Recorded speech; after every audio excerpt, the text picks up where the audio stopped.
11వ వచనం నుంచి ధ్యానం చేసుకుందాం. జనులందరూ దాటిన తర్వాత వారు చుచుచుండగా యెహోవా మందసము యాజకులు దాటిరి.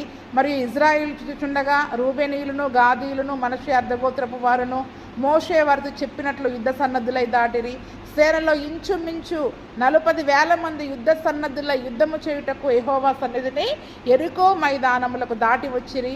ఆ దినమున యెహోవా ఇజ్రాయేలులందరి ఎదుట యెహోషువను గొప్ప చేసిన గనక వారు మోషేను గౌరవపరిచినట్లు అతని బ్రతుకు దినములన్నిటిను అతనిని గౌరవపరిచిరి. చదా ఇక్కడ యోర్దానును దాటేశారు.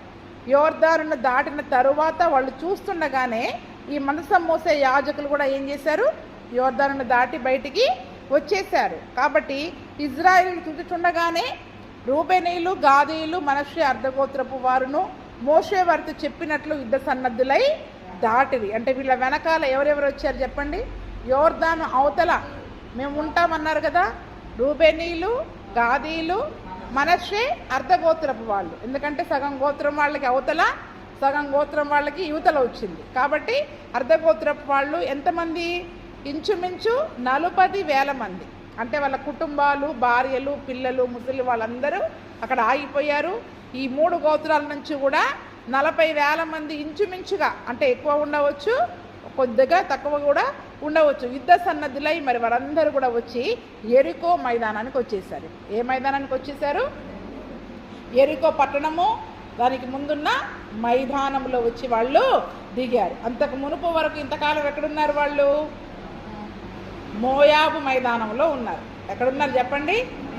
మోయాబు మైదానంలో ఉండే రాజైన ఓగును, సీహోనును వాళ్ళు లయము చేసి, అవన్నీ మోయాబు దేశాలు కదా, ఆ యొక్క ప్రాంతాలను అంతా కూడా మరి వాళ్ళు అక్కడ స్వాధీనం చేసుకున్నారు. చాలా రోజులు ఆ మోయాబు మైదానంలో ఉన్నప్పుడే బాలాకు రాజు కూడా బిలామును పిలిపించి శపించమని చెప్తారు. కానీ ఆ యొక్క శాపాన్ని దేవుడు ఆశీర్వాదంగా మార్చాడు. సుమారుగా 1 సంవత్సరం తర్వాత మళ్ళీ వాళ్ళు ఇప్పుడు యెరికో మైదానానికి వచ్చారు. అందుకే ఏ మైదానంలో గుండా వెళుతున్నారు, ఏ అరణ్యాల గుండా వెళుతూ ఉన్నారు, అవన్నీ కూడా మరి మనము ఆ స్థలాలను మరి మనము జ్ఞాపకం చేసుకోవాలి. ఇప్పుడు యెరికో యోర్దాను దాటిన తర్వాత యెరికో మైదానం, ఆ మైదానము దాటితే యెరికో పట్టణం వస్తుంది. ఏమొస్తుంది చెప్పండి? యెరికో పట్టణము వస్తుంది అనమాట. కాబట్టి యెరికో మైదానానికి వారు వచ్చారు. నిజంగా ఈ యొక్క కార్యక్రమం అంతా ఇప్పుడు ఎవరి పర్యవేక్షణలో జరిగింది? యెహోషువ యొక్క నాయకత్వంలో జరిగింది కదా. ఇక్కడ మనం మునుపు చెప్పినట్లుగా దేవుడు యాజకులతో చెప్పట్లా, ప్రతిదీ యెహోషువకు చెప్పి నువ్వు ప్రజలకు ఇలాగ ఆజ్ఞ ఇవ్వు, నాయకులకు ఇలాగ ఆజ్ఞ ఇవ్వు, యాజకులకు ఇలాగో ఆజ్ఞ ఇవ్వు అని చెప్పినట్లుగా, దేవుడు చెప్పినట్లుగా మరి యెహోషువ ఆజ్ఞాపించినట్లుగా అక్కడ వాళ్ళందరూ చేశారు. కాబట్టి వాళ్ళందరూ ఆ యొక్క కార్యాన్ని చేసినప్పుడు ఆ యోర్దానుని, ఆ యొక్క ప్రవాహాన్ని వాళ్ళు దాటడము, అవన్నీ కూడా వాళ్ళ కళ్ళతో చూసినప్పుడు నిజంగా మరి మోషే ఒకవేళ ఈ పరిస్థితుల్లో ఉంటే ఏ రీతిగా అయితే దాటించేవాడో అదే రీతిగా యెహోషువ కూడా ఎటువంటి మరి పొరపాట్లు లేకుండా మమ్మల్ని అందరినీ క్షేమంగా ఈ యొక్క యోర్దానును దాటించారు అని వాళ్ళు గ్రహించున్నట్లు యెహోషువను అక్కడ దేవుడు ఏం చేశాడంటే చెప్పండి? వాళ్ళందరి కనుల ఎదుట గొప్ప చేశాడు. అంటే యెహోషువకు దేవుడు తోడుగా ఉండి ఈ కార్యక్రమం అంతా నడిపించడంలో అతనికి సహాయంగా ఉండి ఆ యొక్క గొప్ప పనిని చేయడం ద్వారా వారందరూ కూడా మోషేని ఏ రీతిగా అయితే గౌరవపరిచారో అదే రీతిగా అతను బ్రతికిన దినములన్నిటిలో కూడా అతన్ని గౌరవపరుస్తూ ఉన్నారు. చూడండి, దేవుని సేవకులతో దేవుడు ఉన్నాడు అన్న సంగతిని నిజంగా ప్రజలు గ్రహించినప్పుడు వాళ్ళు ఆ సేవకులను ఎంతగా గౌరవిస్తారో అక్కడ వాక్యంలో ఉంది కదా. ఈరోజు దినమున దేవుడు ఎన్ని అద్భుతాలు చేస్తూ ఉన్నాడు, ఎంతగా వాక్యాన్ని వినిపింపజేస్తూ ఉన్నాడు. కానీ సేవకులంటే ఎంత సులువుగా మాట్లాడేస్తూ ఉంటారు ఈ రోజుల్లో, ఎంత తేలిగ్గా మాట్లాడేస్తూ ఉంటారు, ఎంత సులువుగా ఒక మాట ఈజీగా అనేస్తూ ఉంటారు సేవకులను పట్టుకొని. ఎందుకని చెప్పండి? అవునా? దేవుడు ఎన్ని అద్భుతాలు చేస్తున్నాడు, దేవుడు వారిలో ఉన్నాడని గ్రహిస్తూ కూడా ఎంత నిర్లక్ష్యంగా సేవకుల గురించి మనం మాట్లాడుతూ ఉంటాం. కానీ ఆ దినమున ఇజ్రాయేలు ప్రజలు వారిని ఎంతగా గౌరవించారంటే దేవుడు యెహోషువకు తోడుగా ఉన్నాడు, మోషేకు తోడై ఉన్నట్లుగా యెహోషువకు కూడా తోడై ఉన్నారని చెప్పి అతన్ని గౌరవపరిచారు. ఇది సేవకులను అందుకని అయ్యగారు మాటి మాటికి మమ్మల్ని పూజించొద్దు, గౌరవించండి, గౌరవించండి, భయపడండి, దేవుని మాటకి భయపడాలి. ఎందుకంటే మేము ఏం చెప్పినా వాక్యంలో నుండి తీసుకొని చెప్తాం, మా సొంత మాటలు ఏది కూడా మేము చెప్పము. కాబట్టి చెప్పే వాక్యానికి మీరు భయపడాలి. మాకు భయపడాల్సిన అవసరం లేదు, వాక్యానికి మీరు భయపడండి, ఆ దేవుని న్యాయ తీర్పునకు మరి మీరు భయపడాలి అని ఎన్నిసార్లు మరి మేము చెప్తూ ఉన్నా కూడా ఈరోజు చాలామంది సేవకులను సులువుగా తేలిగ్గా చులకనగా మాట్లాడేవారిగా ఉంటున్నారు. చూడండి, ఆ దినమున ఇజ్రాయేలు ప్రజలు కూడా మరి మోషేను చాలాసార్లు సణిగినప్పుడు ఎటువంటి శ్రమలను తీసుకొని వచ్చి శ్రమల గుండా వాళ్ళు వచ్చారు. సణిగిన ప్రతిసారి కూడా వాళ్ళు దేవుడు వారిని ఎన్నో రకాలుగా బాధ పెడతా ఉన్నాడు. కానీ ఈ దినమున మరి వాళ్ళందరూ కూడా యెహోషువ విషయంలో అతన్ని గౌరవపరిచినట్లుగా చూస్తూ ఉన్నారు. దేవుడు నిజంగా దేవుడు వీరితో సేవకులతో ఉన్నాడని మీరు గ్రహించినప్పుడు వారిని గౌరవపరిచే వారిగా ఉండాలి. ఎటువంటి మాటలు తొందరపడి మాట్లాడడానికి వీలు లేదనమాట. 15వ వచనం నుండి మరి మనం చూసుకుంటే యెహోవా మాట్లాడుతూ ఉన్నారు. సాక్ష్యపు మందసమును మోయు యాజకులకు యోర్దానులో నుండి యువతలకి రండని ఆజ్ఞాపించుమని యెహోషువకు. చూడండి, వాళ్ళు బయటికి రావాలన్నా ఎవరు ఆజ్ఞాపించాలి? యెహోషువకి యెహోవా ఆజ్ఞాపించాలి. అవునా? యాజకులు కూడా చూసి అందరు వెళ్ళిపోయారులే అని వెళ్ళిపోవడానికి లేదు. చాలామంది ఏంటంటే దేవుని దగ్గర నుండి ఆజ్ఞ రాకుండానే పరిస్థితులను చూసుకుని వెళ్ళిపోతూనే ఉంటాం. మనకి మనమే చేసేస్తుంటాం పనులు. కానీ వాళ్ళందరూ వెళ్ళిపోయినా కూడా ఆ యొక్క రాళ్ళన్నీ వాళ్ళు మోసినా కూడా యోర్దానులో నుంచి ఇవతలికి రమ్మని దేవుడు యెహోషువకు ఆజ్ఞాపించాలి, యెహోషువ యాజకులకు చెప్పాలి. చెప్పినప్పుడే అప్పుడు ఏం చేశారు చూడండి. యెహోవా యెహోషువతో చెప్పిన మాట ఒక వచనంలో ఉంది. 17వ వచనంలో యెహోషువ యోర్దానులో నుండి ఎక్కి రండని ఆ యాజకులకు ఆజ్ఞాపించారు. అప్పుడు యెహోషువ ఏం చేశాడు? అందరూ వచ్చేసారు, మీరు ఇంకా బయటికి రండి, ఆ యోర్దానులో నుండి బయటికి రండి అని యాజకులకి ఆజ్ఞాపించారు. యెహోవా నిబంధన మందసమును మోయు యాజకులు యోర్దాను నడుమ నుండి ఎక్కి వచ్చినప్పుడు ఆ యాజకుల అరికాళ్ళు పొడినేల నిలవగానే యోర్దాను నీళ్లు వాటి చోటికి ఎప్పటి వలనే మరలి దాని గట్లన్నిటి మీద పొర్లి పారెను. చూడండి, ఎప్పుడైతే దేవుడు ఆజ్ఞాపించాడో యెహోషువ చెప్పాడో ఆ యాజకులు యోర్దానులో నుండి బయటికి వచ్చి ఆరిన నేల మీద కాలు పెట్టేశారు. అప్పుడేమో యోర్దానులో నీళ్లు అడుగు పెట్టగానే యోర్దాను నీళ్ళు ఆగిపోయాయి. ఇప్పుడు యోర్దానులో నుండి బయటికి వచ్చి ఆరిన నేల మీద పొడి నేల మీద కాలు పెట్టగానే యోర్దాను నీళ్లు ఎక్కడికక్కడ మళ్ళీ వాటి ప్రవాహము మునుపటి వలె మరలి గట్లన్నిటిపైన పొర్లి పారుతూ ఉన్నాయంట. వరద ప్రవాహం ఒక్క క్షణములోనే. అంత దూరం నుండి రావాలంటే ఎంత టైం పట్టాలి చెప్పండి? మనకి వర్షాలు పైనుంచి వరద రావాలంటే ఇక్కడ ఒక రోజన్నా టైం పడుతుందా లేదా? రాత్రి అయితే కానీ తెల్లవారి వరకు వరద వచ్చేస్తుంది. కానీ ఇక్కడ చూడండి, ఒక నిమిషంలోనే. అంటే ఎంత స్పీడ్గా ప్రవాహం వచ్చి ఉంటుంది. ఆ యొక్క స్పీడ్గా ప్రవాహం వచ్చి ఆ యొక్క మళ్ళీ తిరిగి ఆ యొక్క ప్రవాహము యోర్దాను నది పారుతూ ఉంది. ఎప్పుడు ఆ యొక్క యోర్దానుని దాటారంట వాళ్ళు? మొదటి నెల 15వ తేదీన జనులు యోర్దానులో నుండి ఎక్కి వచ్చి యెరికో తూర్పు ప్రాంతం అందలి గిల్గాలులో దిగగా. మొదటి నెల 15వ తేదీ అంటే మొదటి నెలలో 14వ తారీఖు ఏం చేస్తారు వాళ్ళు? పస్కా పండగ చేస్తారు. 15వ తేదీ ఏం చేస్తారు వాళ్ళు? 15వ తేదీ నుంచి 7 రోజులు పులియని రొట్టెల పండగ. కరెక్ట్గా వాళ్ళు ఎర్ర సముద్రం దాటింది కూడా ఎప్పుడు చెప్పండి? 14వ తేదీ రాత్రి బయటకు వచ్చారు. రాత్రి బయటకు వచ్చి తర్వాత తెల్లవారుజామున ఎర్ర సముద్రం దాటారు వాళ్ళు. 15వ తారీఖున వాళ్ళు దాటారు. అంటే అక్కడ ఎర్ర సముద్రమును దాటినప్పుడు అదే దినము, ఇక్కడ యోర్దానును దాటినప్పుడు అదే దినము. కాబట్టి మరి నిజంగా ఆ దినమున వాళ్ళు అంటే ఆ యొక్క పస్కా పండగ దేవుని కొరకైన పరిశుద్ధమైన జీవితమును, పులియని రొట్టెల పండుగకి గుర్తు ఏమని చెప్పా? పరిశుద్ధమైన జీవితము, నిష్కపటమైన జీవితం. అంటే ఇంకా పాత స్వభావానికి స్వస్తి చెప్పారు. యోర్దాను అనుభవం మనల్ని నూతన సృష్టిగా మార్చేస్తుంది. ఇక అరణ్య యాత్రలో ఉన్న సణుగులు, గొణుగులు, ఆహారం కొరకు వెతుక్కోవడాలు అవేవి ఉండకూడదు. ఇక అవేవి ఉండవు. యోర్దాను అనుభవాన్ని మనం దాటినట్లయితే భూ సంబంధమైన వాటి కొరకు ఇంకా వాళ్ళు చూడరు. భూ సంబంధమైన వాటి కొరకు ఇంకా వాళ్ళు ఆలోచించేవారిగా ఉండరు.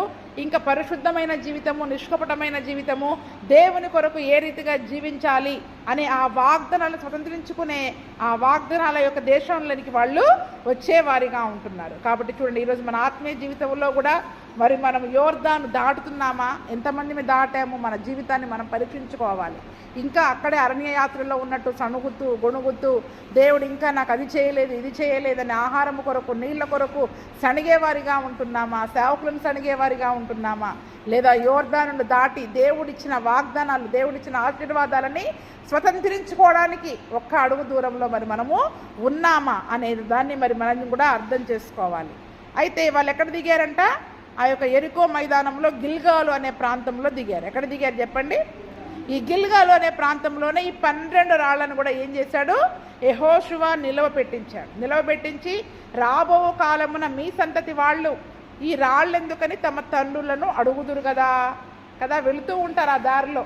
ఇక్కడ ఏంటి 12 రాళ్ళు ఇలాగా స్తంభంలాగా పెట్టేశారు, ఎందుకు ఈ రాళ్ళు ఇలా పెట్టారు అని తల్లిదండ్రులనే పిల్లలు అడిగినప్పుడు అప్పుడు మీరేం చెప్పాలి? ఇజ్రాయేలీలు 6 నెలల మీద యోర్దానును దాటారు, ఎట్లనగా యెహోవా బాహువు బలమైనదని భూనివాసులందరూ తెలుసుకొనుటకు మీరు ఎల్లప్పుడూ మీ దేవుడైన యెహోవా యందు భయభక్తులు నిలుపుటకును మేము దాటు వరకు మీ దేవుడైన యెహోవా తానే మా ఎదుట ఎర్ర సముద్రమును ఎండజేసినట్లు మీరు దాటు వరకు మీ ఎదుట యోర్దాను నీళ్లను ఎండజేసినని చెప్పి ఈ సంగతి వారికి తెలియపరచవలెను. ఏం చెప్పండి? వాళ్ళు అడగాలి, మీరు చెప్పాలి. ఎప్పుడు అడుగుతారు? ఆ రాళ్ళను చూస్తేనే అడుగుతారు. ఒక గుర్తు ఉండాలన్నా లేదా? ఒక ఆనవాలు ఉండాలన్నా లేదా? ఈరోజు మన జీవితంలో మన పిల్లలకి కొన్ని గుర్తులు చూపించాలి. ఏం చూపించాలి చెప్పండి? మన గుర్తులు చూపించాలి. ఎందుకమ్మా ప్రార్థన అడుగుతారు మీ పిల్లలు. ఏం చెప్పండి? దేవుడు ఒక కార్యం చేశాడు, ఇప్పుడు మనం ఏం చేస్తాం? కృతజ్ఞత ప్రార్థన పెట్టుకుంటాం, గుర్తుగా సాక్ష్యం చెప్తాం. ఎందుకు నిలబడి సాక్ష్యం చెప్పావు, ఎందుకు ప్రార్థన పెట్టావు, ఒక గుర్తు అడిగినప్పుడు మీరేం చెప్పాలి? దేవుడు చేసిన మేలేంటి, దేవుడు చేసిన అద్భుతం ఏంటి, దేవుడు చేసిన ఆశ్చర్యకార్యం ఏంటి, అది మీరు మీ పిల్లలకు తెలియపరచాలి. అందుకనే 12 రాళ్ళను తీసుకొని వచ్చి గిల్గాలులో పెట్టించారు. ఆ దారిలో ఇజ్రాయేలు ప్రజలు వెళుతున్న ప్రతిసారి ఏ పిల్లవాడు దాని గురించి తెలియని ఏ పిల్లలైనా దాని గురించి ఇది ఎందుకు తాతయ్య ఇలా పెట్టారు, అమ్మమ్మ ఎందుకు ఇలా పెట్టారు, అమ్మ ఎందుకు ఇలా పెట్టారు అని ఎవరిని అడిగినా కూడా ఈ యోర్దాను దాటింపజేసి దేవుడు మనల్ని ఇక్కడికి నడిపించాడు. మన జీవితంలో ఎన్నో సమస్యల నుంచి మనల్ని విడిపించి దేవుడు మనల్ని ఈ స్థితికి తీసుకొచ్చాడు. ఈ మేలు చేశాడు, ఈ అద్భుత కార్యం చేశాడు, ఈ ఆశ్చర్యకార్యం చేశాడు. ఈరోజు మనం యేసు ప్రభుకి సాక్షులముగా జీవించాలి, ఆయన నామాన్ని మహిమపరచాలి, ఆయన నామాన్ని కీర్తించాలి అని పిల్లలకి తెలియచేయాలి. ఏం చెప్పండి? అని పిల్లలకి తెలియచేయాలి. ఇప్పుడు మనం రాళ్ళు పెట్టట్లేదు, కానీ ఏం చేయాలి చెప్పండి? ఖచ్చితముగా ఒక సాక్ష్యము కానీ ఒక కృతజ్ఞత కూడిక కానీ మనం పెట్టుకున్నట్లయితే అది ఎందుకు అని పిల్లలు అడిగినప్పుడు వారికి మనం చెప్పడానికి సులువుగా ఉంటుంది. ఎందుకంటే చాలామంది ఈరోజు క్రైస్తవ కుటుంబాలలో ఈ యొక్క తెలియచేయకపోవడం వల్ల ఈ రాబోయే తరాలకి ఏంటంటే దేవుడు చేసిన అద్భుతాలు ఏంటో మేళ్ళేంటో అర్థం కావట్లేదు. ఏం కావట్లేదు చెప్పండి? దేవుడు చేసిన మేళ్ళేంటో అద్భుతాలేంటో అర్థం కావట్లేదు. యెషయా గ్రంథం 38:19 చదువుకుందాం త్వరగా. ఒక 2 సజీవులే కదా నిన్ను స్తుతించుదురు, ఈ దినమున నేను సజీవుడనై నిన్ను స్తుతించుచున్నాను. తండ్రి కుమారులకు నీ సత్యమును తెలియజేతురు. యెహోవా నన్ను రక్షించువాడు.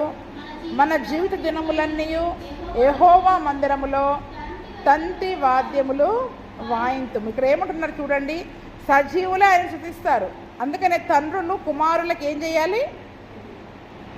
నీ సత్యాన్ని తెలియచేస్తారు. తండ్రులు కుమారులకు ఏం చేయాలి అంటే ఇక్కడ తల్లులు కూడా వస్తారు. అందుకే వాక్య సామెతల గ్రంథంలో తల్లి బోధ తండ్రి ఉపదేశం అని ఉంటుంది. ఏముంటుంది చెప్పండి? మీ తల్లి చెప్పు బోధ, తండ్రి ఉపదేశము. అందుకే తల్లి బోధించాలి, తండ్రి ఉపదేశం చేయాలి. తండ్రులు లేరనుకోండి, తల్లైనా తండ్రి అయినా ఉపదేశమైనా బోధైనా మనమే చేయాలి. కాబట్టి తల్లిదండ్రులు దేవుని యొక్క సత్యాన్ని పిల్లలకు తెలియచేయాలి. ఆయనే మనల్ని రక్షించేవాడు. ఏం చెప్పండి? ఆయనే మనల్ని రక్షించేవాడు. అప్పుడు మన జీవిత దినములన్నీ దేవుని మందిరంలో తంతి వాద్యాలు వాయించుకుంటాం. ఏం చెప్పండి? అసలు ఈరోజు నేను బ్రతుకున్నానంటే, సజీవంగా ఉన్నానంటే దేవుడు నాకు ఇచ్చిన ఈ రక్షణను బట్టి ఇక నేను నా జీవిత దినములంతా నేను నా దేవుని స్తుతిస్తాను అనే ఒక ఆ గుర్తుకి వాళ్ళు వచ్చేయాలి. అసలు ఇక యేసే లేకపోతే నా జీవితంలో నా బ్రతుకే లేదు, నాకు రక్షణే లేదు, నా జీవితమే లేదు అనే సంగతి పిల్లలకు తెలియజేయాలి. వాళ్ళు ఎప్పుడు రాగలుగుతారు? దేవుని సన్నిధికి వచ్చి తంతి వాద్యాలతో బ్రతుకు దినములను ఎప్పుడు స్తుతించగలుగుతారు? మనము వారికి తెలియజేసినప్పుడు. మనము వారికి తెలియజేసినప్పుడు. ఈరోజు తల్లిదండ్రులు చెప్పకపోవడమే పిల్లలు దేవుని సన్నిధికి రాలేకపోవడం ఒకటి కదండి. ఎందుకంటే మొదటి నుండి అంతా అయిపోయాక చివరిలో మొదటి నుండి చెప్పకుండా తర్వాత ఎప్పుడో చెప్పామనుకోండి ముదిరిపోయింది. ఏమైపోతారు వాళ్ళు? లోకంలో ముదిరిపోతారు. కాబట్టి మన మాటలు వాళ్ళ చెవులకు ఎక్కవు. చిన్నప్పటి నుండే చెప్పాలి. అందుకనే చిన్నప్పటి నుండే మనం సండే స్కూళ్ళ ద్వారా చిన్నప్పటి నుండే ఈ చిన్నపిల్లల ప్రోగ్రామ్స్ ద్వారా వాళ్ళకి యేసు ప్రభు గురించిన మాటలని వాళ్ళకి ఏదో రకంగా తెలియచేసి దేవుని సన్నిధికి రావాలి. దేవుడు చేసిన కార్యాన్ని బట్టి మనం దేవుణ్ణి స్తుతించాలి, ఘనపరచాలి అనే సంగతులను మరి మనం వాళ్ళకి తెలియచేయాలి. కీర్తన 145 అధ్యాయము 4వ వచనం నుండి చదువుకుందాం. ఒక తరము వారు మరి ఒక తరము వారి ఎదుట నీ క్రియలను కొనియాడుదురు, నీ పరాక్రమ క్రియలను. ఎవరంటే చెప్పండి? ఒక తరము వారు. అవునా? మన తరమే అనుకుందాం. ఒక తరము వారు ఎక్కడ? మరొక తరం. ఇంకో తరం ఏంటి చెప్పండి? మన పిల్లల తరం. ఇంకో తరం ఏంటి? మనమో తరం, మన పిల్లలు ఇంకొక తరం. అవునా? ఇప్పుడు మన తరము వాళ్ళు మన పిల్లల తరం వారి ఎదుట ఏం చేయాలి? దేవుడు చేసిన క్రియలను కొనియాడాలి. మనమే కొనియాడం. మన పిల్లలు ఎందుకు కొనియాడతారు? ఇంకా దేవుడు చేసిన కార్యాలు ఊరికే మన నోట్లో యేసయ్యా నీకు స్తోత్రం, నువ్వు అది ఇచ్చినందుకు స్తోత్రం, ఇది ఇచ్చినందుకు స్తోత్రం, నన్ను రక్షించినందుకు స్తోత్రం. ఏంటమ్మా ఊరికే మీ నోట్లో యేసయ్యా నీకు స్తోత్రం, యేసయ్యా నీకు స్తోత్రం, ఎప్పుడు యేసయ్యా యేసయ్యా అనుకుంటాం ఎందుకు? అడుగుతారా లేదా పిల్లలు?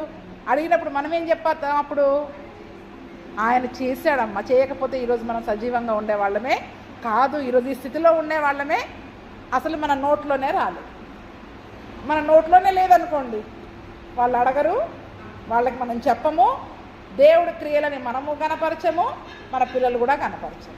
అందుకనే మనం కూర్చున్నా, లేచినా, నిలబడ్డా, పడుకున్నా, నడిచేటప్పుడు, కూర్చున్నప్పుడు వాళ్ళకి ఎందుకు చెప్పమంటున్నాడు దేవుడు? ప్రతిసారి అన్నం తినిపించుకుంటూ కథలు చెప్తాము, పడుకునేటప్పుడు యేసు ప్రభు గురించి నా మాటలే చెప్పాలి, చేసిన కార్యాలు చెప్పాలి. ఊరికే ఒకటే టార్చర్ పెట్టడం కాదు, అలాగుండాలి ఇలాగుండాలని. యేసయ్య చేసిన కార్యాలు చెప్పుకుంటూ వెళ్ళిపోవాలి. అవి వాళ్ళ హృదయాల్లో నాటుకొని ఏమవుతాయి చెప్పండి? మనం ఏంటంటే కండిషన్లు పెట్టొద్దు, నువ్వు అలా చేయాలి ఇలా చేయాలని కండిషన్లు పెట్టొద్దు. యేసయ్య చేసిన కార్యాలు చెప్పుకుంటూ వెళ్ళిపోవాలి, ఆయన క్రియలను. అందుకని ఒక తరము వారు మరి ఒక తరము వారి ఎదుట నీ క్రియలను కొనియాడుదురు. ఎంతమంది కొనియాడుతున్నాం? కొనియాడితేనే ఆ తరము వాళ్ళు ఎందుకు ఇలా చేయాలి, ఎందుకు చప్పట్లు కొట్టాలి, ఎందుకు ప్రార్థన చేయాలి, ఎందుకు పాటలు పాడాలి, ఎందుకు మందిరానికి వెళ్ళాలి అడిగినప్పుడు ప్రతి దానికి వాళ్ళకి సమాధానం చెప్తాం.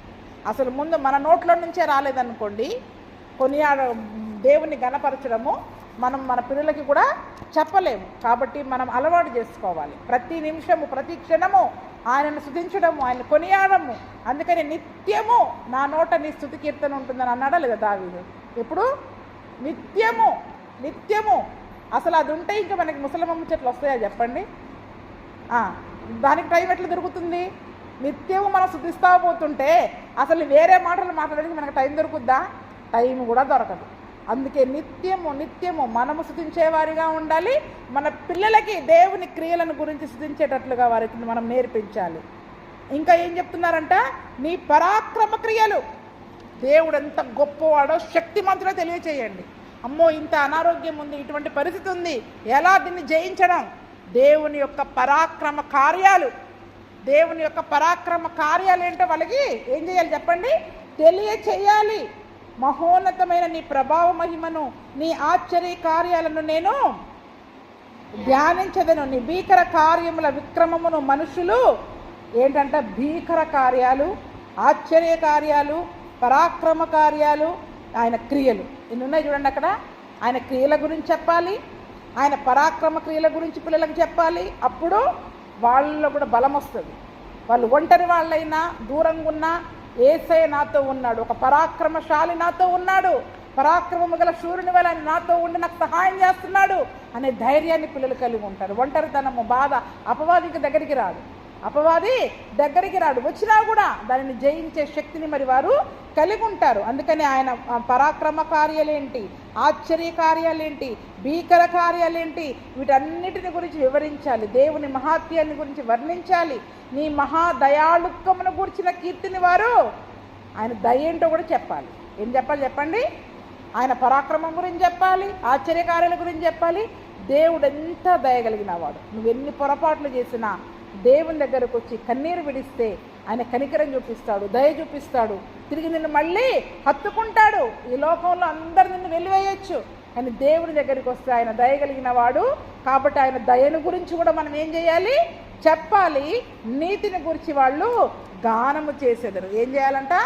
నీతిని గురించి పాటలు పాడాలి. అందుకనే మనం పాటలు పాడేటప్పుడు కూడా దేవుని గణపరిచే పాటలే పాడాలి. ఏదో అనవసరమైన పాటలు కాదు, దేవుని నామాన్ని గణపరిచే పాటలు, ఆయన నీతిని గురించి, ఆయన దయను గురించి, ఆయన ఆశ్చర్యకార్యాలను గురించి మరి చెప్తున్నామా? ఒక తరము వారు మరి ఒక తరము వారి ఎదుట నీ క్రియలను గురించి కొనియాడాలా, చెప్పాలా, తెలియచేయాలా, ప్రకటించాలా. అప్పుడు ఆ తరము వారిలో వెంటనే వినరు. వెంటనే విన్నా వినకపోయినా ఎప్పుడైనా వారికి ఆ పరిస్థితి వచ్చినప్పుడు అరే ఇటువంటి ఒక వ్యక్తి ఉన్నారు, ఇటువంటి ఒక దేవుడు ఉన్నాడని వారు దేవుని తట్టు తిరగడానికి అవకాశం ఉంటుంది. కీర్తన 78 కూడా చదవండి. కీర్తన 78 3వ వచనం. ఇతరులకి ఇవ్వబడిన ఆజ్ఞలు చాలా ఉన్నాయి. ఈరోజు మన సంఘంలో త్వరపడి దీన్ని చేయలేకపోతున్నారు చాలామంది. ఏం చేయలేకపోతున్నారు చెప్పండి? కీర్తన 78 3 నుంచి. మాకు తెలిసిన సంగతులను, మా పితరులు మాకు వివరించిన సంగతులను చెప్పేదను. యెహోవా స్తోత్రార్హ క్రియలను, ఆయన బలమును, ఆశ్చర్య కార్యములను దాచకుండా వాటిని వారి పిల్లలకు మేము ఈరోజు ఒక తీర్మానం తీసుకోవాలి. ఏం చేయాలి చెప్పండి? దేవుడు చేసిన బలం, ఆయన బలం ఏంటి, ఆయన ఆశ్చర్యకార్యాలు ఏంటి దాచిపెట్టొద్దు. పిల్లల దగ్గర దాచకుండా చెప్పాలి. ఏం చేయాలి? వాళ్ళు అన్యులవనివ్వండి, విననివ్వండి, వినకపోనివ్వండి. ఎందుకు అటువంటి విశ్వాసాన్ని కలిగి ఉన్నామంటే ఇది ఆయన చేసిన కార్యము ఇది. అందుకే నేను ఇటువంటి విశ్వాసాన్ని కలిగి ఉన్నాను అనే సంగతి వారు తెలుసుకోగలగాలి. అది దేవుని గురించి మరి వారికి మనం ప్రకటించాలి. రాగల తరములలో పుట్టబో పిల్లలు దానిని ఇప్పుడే కాదు, ఈ తరమే కాదు, రాగల తరం అంటే ఇంకా మనం కంటికి కనపడలే ఆ తరం ఏంటో. ఇప్పుడు మన పిల్లలకి చెప్పేసి వదిలేసామనుకోండి, వాళ్ళు రాగల తరానికి చెప్పుకుంటారు. ఏం చెప్పుకుంటారు చెప్పండి? ఆ రాబోయే తరాలకి వాళ్ళు ఎరుగునట్లు వారు లేచి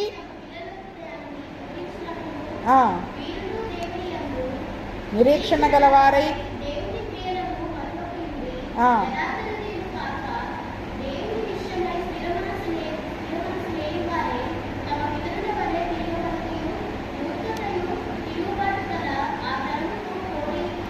ఉండకయు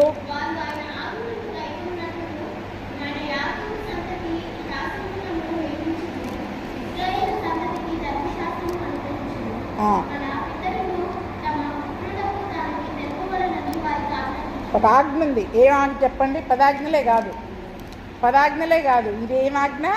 తమ పితరులు తమ పుత్రులకు దానిని తెలపాలి. ఏం చేయాలి చెప్పండి? పుత్రులకు దానిని తెలపాలి. ఈరోజు చాలామంది పిల్లలకి చెప్పట్లేదు. అందుకనే ఏ తరం వస్తుందంట చెప్పండి?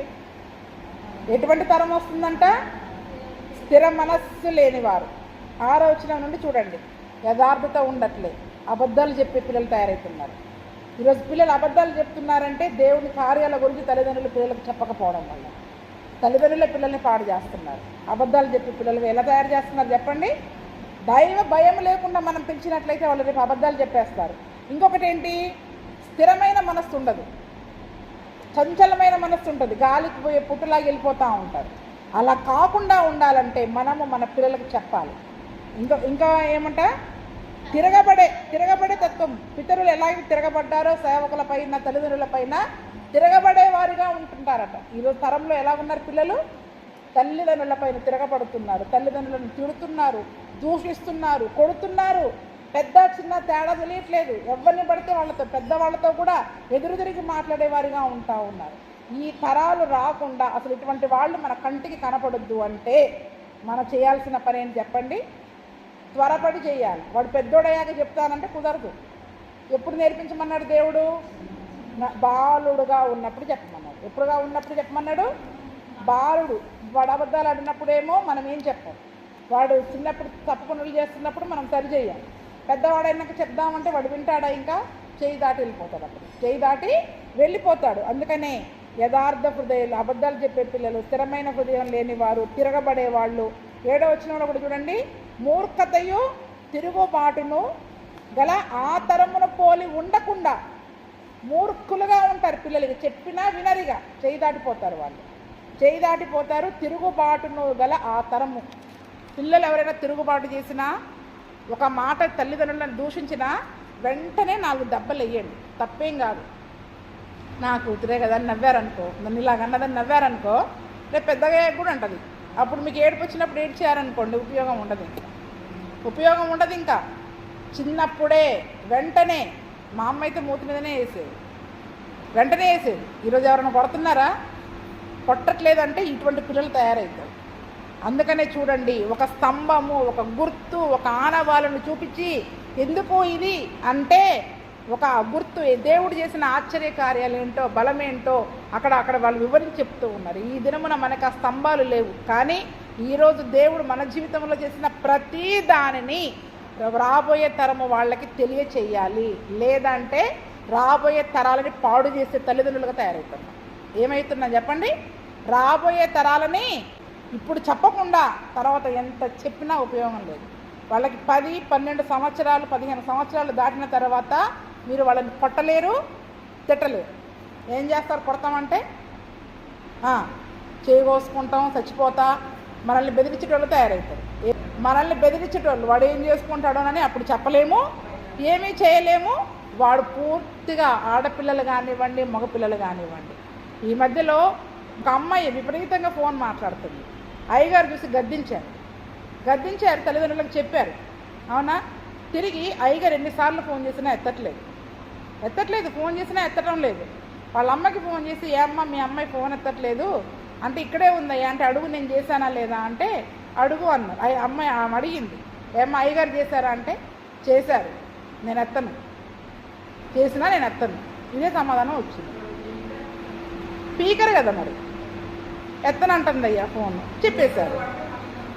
ఇప్పుడు అలాగే తయారైపోయారు పిల్లలు. మరి ఏ తల్లిదండ్రులు మేము సంఘంలో గట్టిగా చెప్తుంటే మా పైన తిరుగుబాటు చేస్తున్నారు పెద్దోళ్ళు. అదే పోయి పిల్లల్ని గద్దించారంటే సరిపోద్ది కదా. పిల్లలు ఇలా ఉన్నారంటే వాళ్ళని గద్దించకుండా మాట వినట్లేదయ్యా, ఇంతే సింపుల్గా. మాట ఎందుకు వింటుంది? మాట నువ్వు తల్లిగా నువ్వు ఆమెను గద్దిస్తే కదా, సరి చేస్తే కదా, కొడితే 2 దెబ్బలు వేస్తే కదా సెట్ అయ్యేది. దైవ సేవకులంటే పిల్లలకి భయం నేర్పట్లేదు. అయ్యగారైనా భయం లేదు, అమ్మగారన్నా భయం లేదు, సంఘము పెద్దవాళ్ళు, వయసులో పెద్దవాళ్ళు అన్న భయం లేదు, ఏ భయం లేకుండా తిరుగుబాటుతో అవుతున్నారు. అటువంటి పిల్లలని కానీ రేపకండి. ఎందుకంటే మన సంఘానికి రాబోయే సంఘస్థులు ఎవరు చెప్పండి? రేపటి సంఘం, రేపటి తరం ఎవరు? మీ పిల్లలే రేపటి రాబోయే భవిష్యత్తు, సంఘానికి భవిష్యత్తు. కాబట్టి సంఘం కొరకు వాళ్ళని సిద్ధపరచాలా, దేవుని కొరకు వాళ్ళని సిద్ధపరచాలా. ఇలాగుంటే రేపు సంఘానికి ఎంత చెడ్డ పేరు, నా కుటుంబానికి ఎంత చెడ్డ పేరు. మందిరానికి వెళ్తున్నారు కానీ పిల్లలు ఇలాగున్నారని సంఘానికి, దీనికి ఎంత చెడ్డ పేరు వస్తుంది. కాబట్టి ఈరోజు మనము చాలామంది తల్లిదండ్రులు నేను ఎంత చెప్తూ ఉన్నా కూడా అలాగే ఉంటున్నారు, కానీ పిల్లలకి మాత్రం నేర్పించకపోతే రేపు దేవుని నామానికి, మన సంఘానికి, మన సేవకులకి చెడ్డ పేరు తెచ్చే సంఘస్థులుగానే మీరు ఉంటారు. కానీ వాళ్ళని దేవుని కొరకు సిద్ధపరిచి వాళ్ళని మంచి మార్గంలో పెట్టే స్థితిలో ఏ రకంగా ఉండరు. ఎందుకు 12 ఏళ్ళకి 15 ఏళ్ళకి తప్పిపోతూ ఉన్నారు చెప్పండి పిల్లలు? అమ్మాయిలు కానీ అబ్బాయిలు ఎందుకు తప్పిపోతున్నారు? ఇప్పుడు తల్లిదండ్రులకి లోబడకుండా, సేవకులకి లోబడిన తరము మొదలవుతుందంటే తల్లిదండ్రులు పిల్లలకి చెయ్యాలి. తిరుగుబాటును పోలే తరం రాబోతుంది, తల్లిదండ్రుల మాట వినకుండా ఉండే తరం రాబోతుంది. కొట్టే తరం ఆల్రెడీ వచ్చేసింది. కొడతానే ఉన్నారు, తిడతానే ఉన్నారు, మీద ఎగిరి గుద్దుతానే ఉన్నారు. ఆ తరం రాకుండా ఉండాలంటే తల్లిదండ్రులదే బాధ్యత. రాబోయే తరాలను ఏం చేయండి? సిద్ధపరచండి, దేవుని కొరకు సిద్ధపరచండి. మనము దేవుడు చేసిన మేలులను, అద్భుతాలను, ఆశ్చర్య కార్యాలను, స్తోత్రార్హ క్రియలను, ఆయన దయ గురించి చెప్పండి. ఆయన కోప్పడితే ఎంతగా శిక్షిస్తాడో కూడా చెప్పాలి.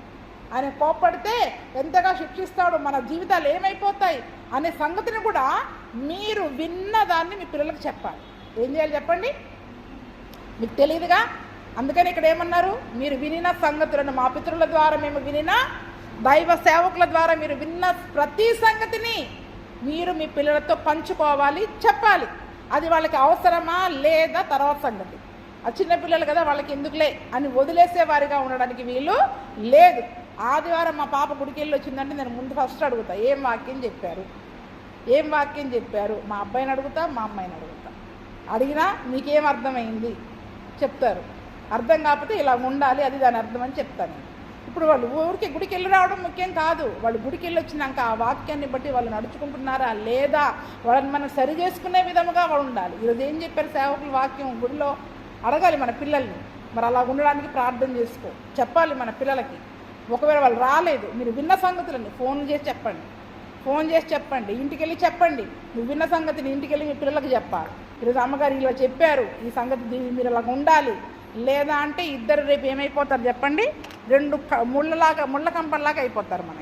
రేపు మనకి ముళ్ళ కంపల్లాగా అయిపోయి మనము బాధపడే పరిస్థితికి వస్తుంది. దేవుని నామానికి అవమానములు తీసుకుని వచ్చే పరిస్థితి వస్తూ ఉంది. కాబట్టి ఆ దినమున ఒక సాక్షార్థమైన ఒక గుర్తుగా గిల్గాలులో ఒక స్తంభాన్ని, 12 రాళ్లతో కూడిన స్తంభాన్ని, అంటే 12 గోత్రాల వాళ్ళని దేవుడు ఏ రీతిగా వారికి సహాయం చేశాడో ఆ యొక్క రాతి స్తంభము దానికి సూచనగా ఉంది. ఈరోజు మన జీవితమే మన హృదయంలో ముద్రింపబడిన ఈ వాక్యమే రాబోయే తరాలకి మన పిల్లలకి గుర్తుగా ఆనవాలుగా ఉండాలి. ఎలా ఉండాలి చెప్పండి? మన జీవితమే, మన హృదయంలో రాయబడిన ఈ వాక్యమే మన కుటుంబాలకి, మన పిల్లలకి, మన సమాజానికి, రాబోయే తరాలకి గుర్తుగా ఆనవాలుగా ఉండి వాటిని గురించి వారికి వివరించి చెప్పే వారిగా ఉండాలి. అటువంటి కృపా ప్రభువైన యేసుక్రీస్తు మనకు దయచేయునుగాక.